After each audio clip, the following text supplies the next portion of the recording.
अपने बच्चों के जन्मदिन के अवसर पर, शादी के सालगिरह के अवसर पर, आपका जब बच्चों का मुंडन होता है, जनेऊ संस्कार होता है, उस अवसर पे केक काटने के बजाय आप पौधरोपण करने का एक संस्कार बनाएं। और ये पटना की बात करूँ तो पटना की आबो हवा जहरीली हो गई है और मेरा प्रयास है दुनिया के तमाम लोग पर्यावरण के प्रति जागे, तमाम लोग आगे आए। देखिए, आज़ादी का अमृत महोत्सव मन रहा है, लेकिन इस आज़ादी के अमृत महोत्सव में सिर्फ चर्चा देशभक्ति, राष्ट्रभक्ति, देश हित के लिए जो चर्चाएं हो रही है उस पर हो रही है। लेकिन सवाल ये है कि अगर देश में पर्यावरण सुरक्षित नहीं रहेंगे तो देश सुरक्षित कैसे रहेगा। गांधी मैदान में हम हैं और देखिए एक शख्स हैं जो हाथ में तिरंगा लिए हैं, जो बैनर है, पोस्टर है वो लेकर, और मास्क के जगह जो ऑक्सीजन है मास्क है वो पहने हैं।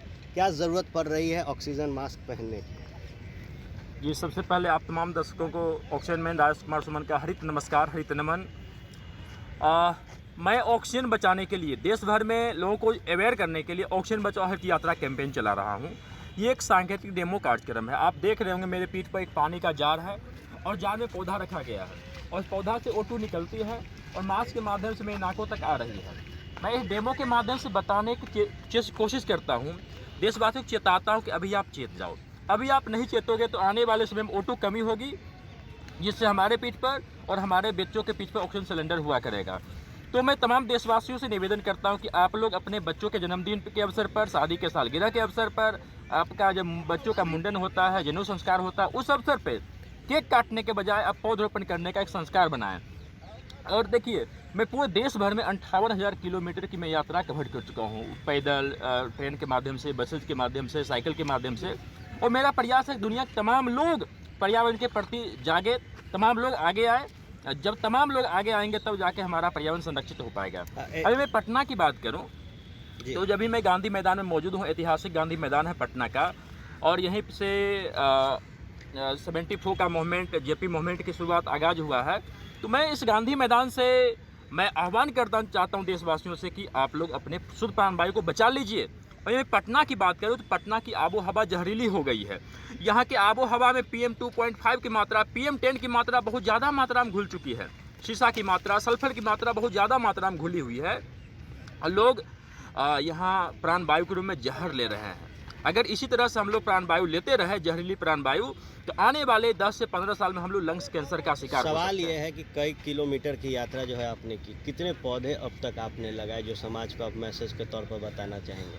जी, जहाँ तक पौधरोपण की बात है तो अब तक मैं मोर देन 1,25,000 से अधिक प्लांटेशन कर चुका हूँ। बिहार में या पूरे हिंदुस्तान? बिहार से बाहर भी, उत्तर प्रदेश, मध्य प्रदेश, राजस्थान, महाराष्ट्र। और मुख्य रूप से हम जो पौधा लगाते हैं पौधा का 100% सर्वाइवल डेट होता है। इसीलिए चूँकि हम लोग जो पौधा लगाते हैं बेटिया के सम्मान में लगाते हैं, जिस घर में बेटियाँ पैदा होती है, बेटी और वन को बचाने के लिए हम लोग बेटिया के सम्मान में बेटिया के नाम प्लांटेशन करते हैं।